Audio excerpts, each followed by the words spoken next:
to move to resources in the state of Wyoming. Okay.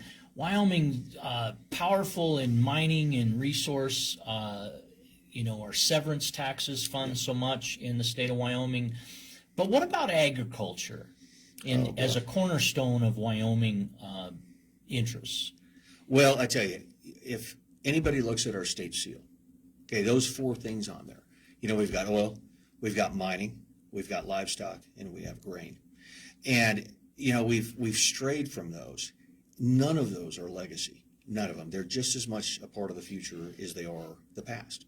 I mean, that's our backbone. So when I look at agriculture, and, since 2020, we've lost 20,000 farms and ranches per year for the last 5 years. We're losing roughly 4 acres a minute nationwide of agricultural land. This You're kidding me. It's unbelievable what's happening. Where's that source? Say again? Where did we fact check that? Oh, That's unbelievable. No, it is. It's unbelievable what's happening. You have more detail on that on BrentBN.com? Yeah, we've got it there. I'm going to look at that. I appreciate that information and that heads up. Yeah, it really is. And what we're seeing is it's just being swallowed up by these globalist interests, right? Because ultimately the end state, if you control the food supply, you control the folks, okay? And I tie water in with that, just like that, because Wyoming's one of the last states in the union to where adjudicated water rights go with the sale of the land. Now, there's a push even down there now, maybe subliminal, to separate those two. So it would be like Montana, right? So Ted Turner owns half of Montana. I use that, tongue-in-cheek there, but he owns a lot of Montana. He could sell all that land and keep all of his water rights. Wyoming lost a monumental influence over its water with a court case between Nebraska and Wyoming years ago. In 2026, June 2026, the Colorado River Compact Agreement comes to expiration. There's currently not an agreement in place to follow that expiration. Do you have insights on that as a future potential governor of Wyoming that you might lend to the thoughts of our audience? So this stemmed from way back at the kind of early last century, when Colorado diverted the Laramie River down to Colorado.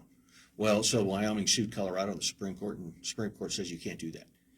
So one of those things that came out of it was the CRC, the Colorado River Compact in 1922.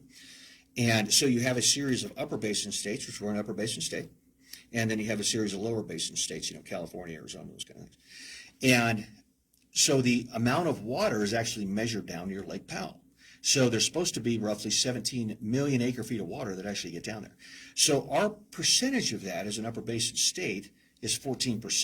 Okay, and we're talking about the Green River, as it comes down through Fontenelle and then goes down through Flaming Gorge. And as soon as it leaves Flaming Gorge and goes into Colorado, it turns into the Colorado River. And so you think about that, 14%. And my stance is there was no way I would ever go above that original agreement.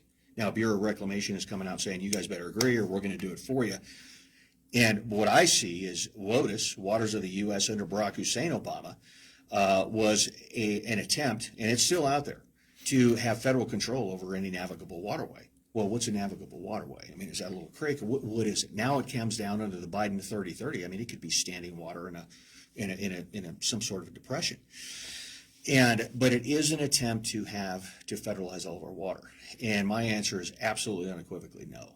We're not doing that in Wyoming. And, I look at it to where, we are not responsible for California's mismanagement of water. We're just not. They have an endless supply of water directly to the west of them. But they need coal or they need gas to desalinate. And they don't want to do that. And that's their problem.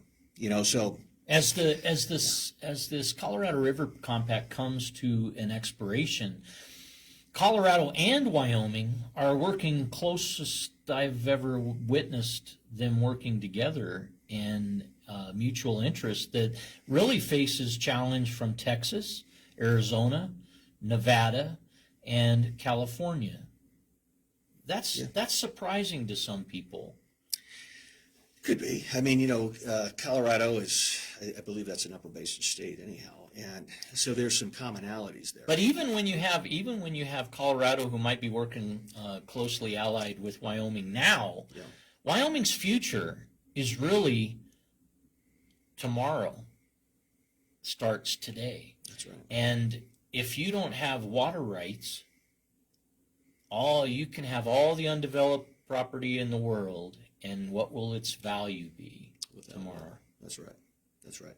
And, we're seeing, of course, it's the climate's cyclical, and we're kind of going through kind of a drier spell now. And, we see that Nebraska's calling for more, so of course more comes out of the Platte. We see Idaho calling more, and, when spring gets here or late summer, we see Jackson Lake almost dried up. You know what I mean? That's kind of what it's for, these reservoirs. Glendale, we see that too, right? But it is, there's a globalist initiative out there to make water a commodity, and not kind of more of a right, the people have right to water. And so it's something we really have to pay attention to in this state, because we may be small in population wise, but I tell you what, we can wield a very powerful fist on this and say, absolutely no, we're not doing that. Some say that if you want to be a millionaire in Wyoming, just dig below your feet. That's right. Well, imagine if Wyoming's ultimate solution to bringing people back to Wyoming, if keeping graduates of Wyoming in Wyoming, perhaps it's our water. And if we don't sustain the control of our water interests, what does our future hold in Wyoming? Well, that's right. And I will tell you, that's why I'm opposed to hydrogen mining, right? So what goes on here is we'll get these kind of like the pronghorn H2 up there in Converse County. Is the objective there was to dig deep wells and then pull out that water down there. Well, I mean, Newton had it right.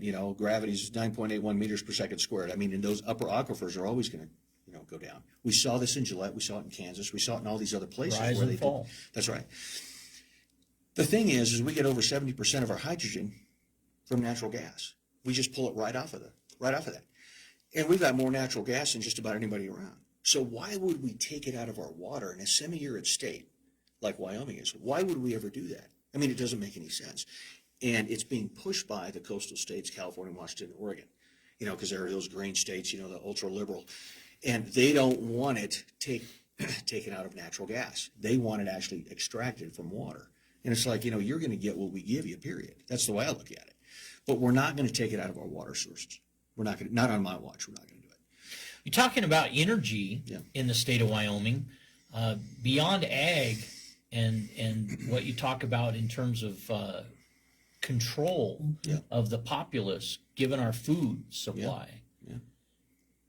What's happening with energy in terms of controlling Wyoming with respect to energy decisions internationally or across the country? I think what we're starting to see is the culmination over decades now of false narratives that, quote, quote, fossil fuels are bad. Now, folks, these are not fossil fuels. They don't come from fossils. They're organic. I always call them organic. They're all regenerative, although it takes a while.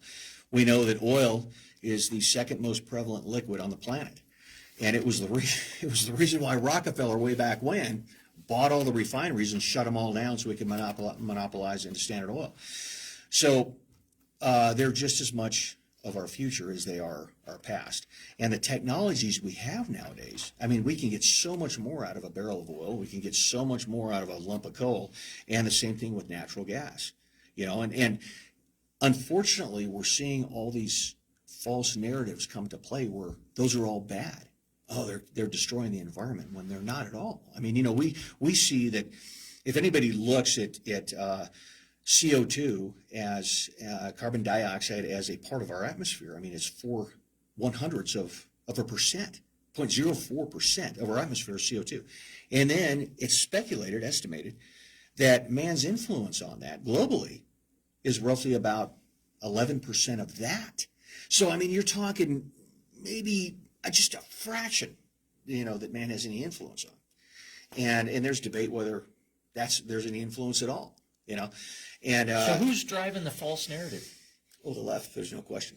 And this is all promulgated by these oligarchs who want complete control. There's no question. They've gotten into our schools. I mean, we know that a vast majority of our school system, and particularly those who administer nationwide, have promulgated this in our schools, in our colleges. I mean, it's just like right now. You ask any college student, most of them, not all of them, what kind of government do we have? Oh, we have a democracy. I mean, it's just been ingrained so much. And I think we're seeing a lot of that, the culmination of a lot of those false narratives now. What happens to our republic if liberty is lost? Then we lose everything. The only thing that truly matters, and I say thing, the only thing that truly matters is our liberty. Because, without it, we have nothing. We have absolutely nothing. And that's the beauty of being an American. And that's what, your viewers and your listeners out there, it's like, guys, we have to remember who we are. I mean, we are Americans. I mean, we are the greatest civilization in the world. And we just happen to be Wyoming Americans, right? Living in the greatest state and the greatest nation in the history of the world. But people have to remember who we are, because it was that indomitable spirit as Americans that where no challenge was too big. We were going to do it. And people have to remember that, that's who we are. And we have to start thinking that way again.